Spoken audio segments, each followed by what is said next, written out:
Sakinenga hetimi wanzo vai wasi takino tunga keshwino sabasi kwatse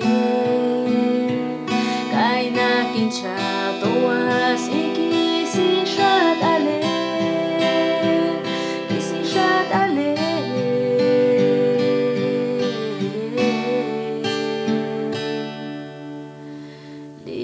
Sa to khoang a kona ni fi cho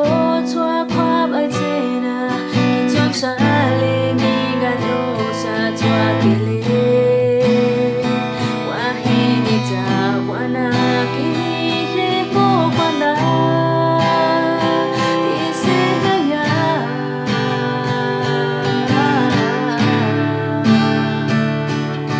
ni kwa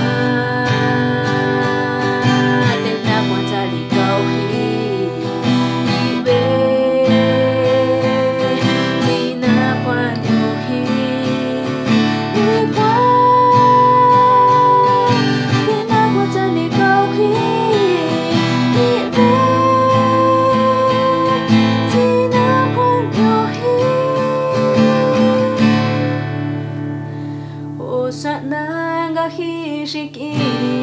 to wa le